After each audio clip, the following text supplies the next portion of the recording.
and maybe that slight chance for drizzle, as I mentioned just earlier. Mid-70s return by the end of next week. All right, low 80s for the valley and the IE today and tomorrow. We will get the morning clouds as we're seeing now, but sunshine later on this afternoon. Then as we start through our work week, we'll see temperatures dropping midweek. That's where we see that cooling effect with that low pressure system to the north of us and maybe that slight chance of drizzle. Otherwise, the beaches mid-60s through the week, partly cloudy skies, and we'll see some 70s by next Friday.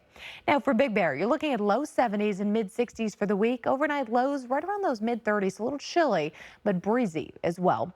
All right, as we take a look at our deserts, we're going to be a little warm out there. Lancaster, Palmdale in the mid-80s, low 80s Monday. We cool down into those mid-70s by the middle of the work week.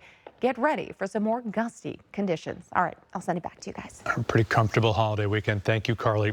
Now let's take a look at some of our headlines on this Saturday morning. Breaking news at 5 a.m. A toxic hazmat crisis triggers a massive neighborhood lockdown as 40,000 people are told to leave their homes in Garden Grove. A compromised chemical storage tank could either crack open and leak thousands of gallons of toxic materials, or it could explode. Now emergency crews are working around the clock to prevent a catastrophic explosion.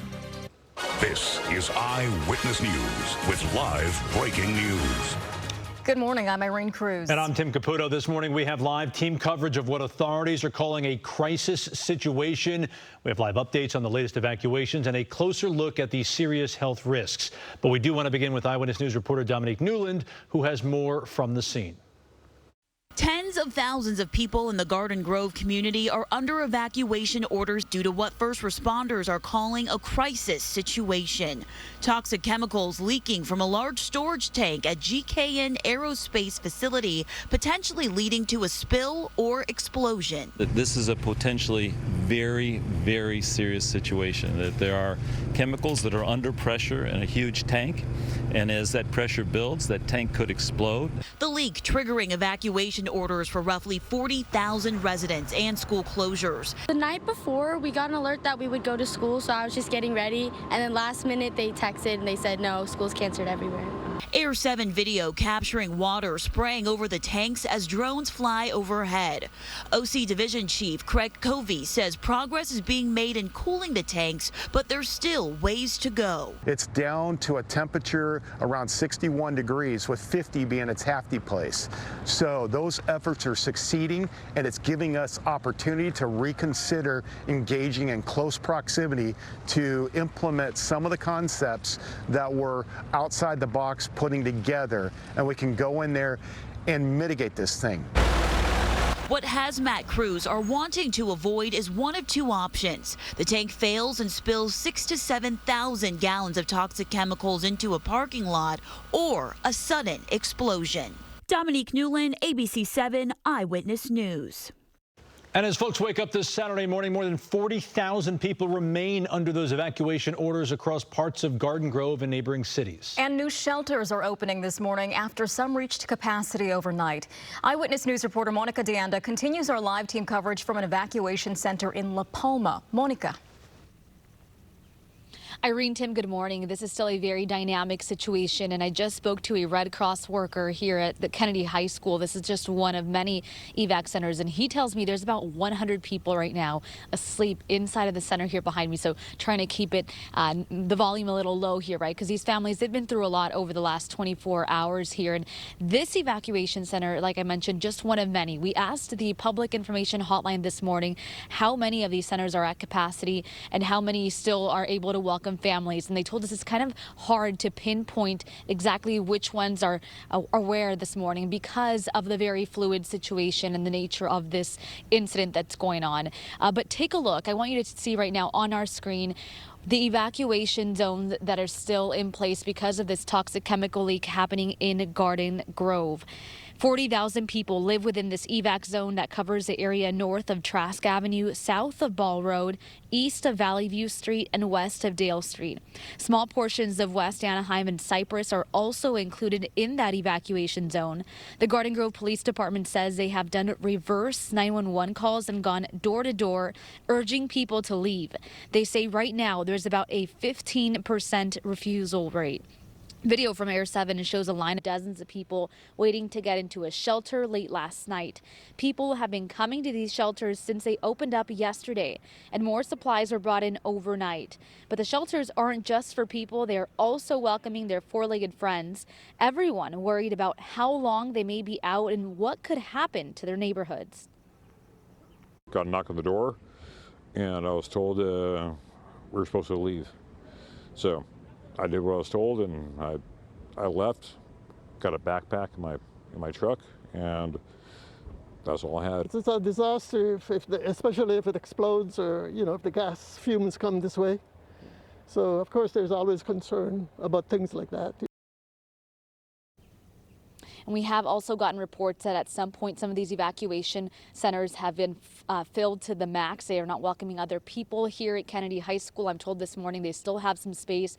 And like you guys mentioned, there is a new evacuation center that has opened up in Huntington Beach. So they're spread out throughout this area and the surrounding areas throughout Garden Grove to make sure people have a place to go. Authorities are working around the clock to try and find a third solution to this situation. Of course, we are expecting an update from authorities later this morning, and we'll bring you the very latest. Live in La Palma, Monica de Anda, ABC 7 Eyewitness News. So many families affected by this. Monica, thank you. And that toxic leak is also posing potential health risks. Circle of Health reporter Denise Dodor takes a closer look at what's at stake for people's health if that tank leaks or explodes. The chemical is called methyl methacrylate. It's highly toxic. It's used for shatter-resistant acrylic glass, paint, and adhesives. What we do know is that it can be harmful if you touch it or breathe it in. It's a respiratory irritant, so it can start off very mild, but it can progress to a point where, yes, you would probably require hospitalization, if not more. Chief Nick Freeman says we're talking about up to 7,000 gallons of methyl methacrylate spilling out of that tank. People who work with this chemical are required to wear goggles and respirators. We know this hazardous substance is heavier than air, so any release would sink to the ground. Doctors say abrupt contact can potentially damage more than your lungs and skin. It can affect all organs. A slow leak can cause long-term health impacts, and it all depends on exposure. We don't know. We don't know in terms if there was a plume, how heavy of a plume and concentration of the substance would be in that plume. So if that were to happen, again, we want everybody to be away from the zone that we have created to safeguard everybody's health. But methyl methacrylate is highly flammable, therefore highly explosive. Major health organizations, including the U.S. EPA, conclude that MMA is not likely to cause cancer in humans. In the newsroom, Denise Dodor, ABC 7 Eyewitness News. Factor in how this emergency all unfolds. And meteorologist Carly Gomez joining us now, continuing our team coverage on this. Obviously, everyone keeping a close eye on this. Yeah, definitely. And I know that they're trying to keep these tanks cool. The good news is we are looking at cooler temperatures today through the weekend and early next week. So that's the good news. The bad news is we're getting a lot of an onshore flow. That means the winds are pushing from the ocean areas inland.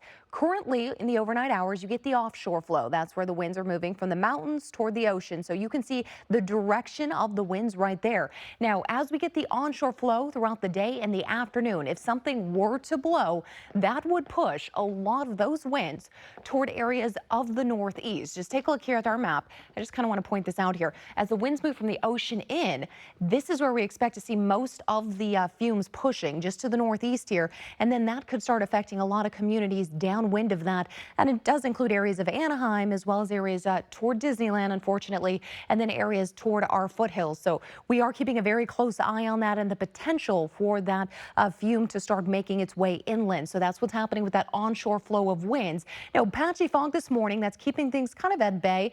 We're also looking at that marine layer. Now, most of that should start to lift for us by the afternoon. We'll get some sunshine, then more fog by tomorrow. All right, let's get your temperatures for today. Those temps right around the low 60s this morning with mid 60s by mid-morning. Afternoon hours, mid 70s, and then about 65 degrees later on this evening. All right, guys, I'll hand it back to you. All right, Carly, thank you. And stay with Eyewitness News for the latest on the evacuations for this chemical hazmat situation in Orange County. We will also update you on abc7.com and wherever you stream. New overnight video reveals the massive scale of an ongoing hazmat cleanup that is unrelated to Garden Grove that's happening in East LA this morning. This video here shows the repair crews overnight at the scene near Cesar Chavez and Eastern Avenues. A construction crew drilling for fiber optic cables accidentally ruptured an underground pipeline early yesterday morning.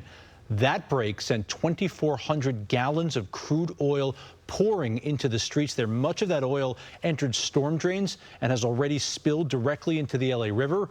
Crews are working to contain the slick before the river carries it out into the ocean. Also this morning, detectives are searching for a motive after a police shooting in Covina left a man hospitalized. Sheriff's investigators confirmed Covina officers shot the suspect just before noon Friday on North Grandview Avenue. That man remains in the hospital, though his condition has not been released. Detectives at this point still have not said what led up to that gunfire. An alleged murder for hire case. A TikTok influencer charged with plotting to murder her ex-boyfriend is out on bail. On Monday, police arrested Gabby Gonzalez, her father, and her former boyfriend.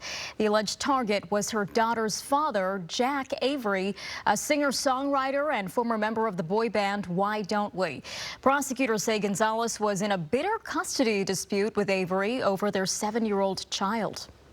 Immigration policy changes from the Trump administration could soon force major changes for green card applicants. A newly released memo suggests many non-immigrant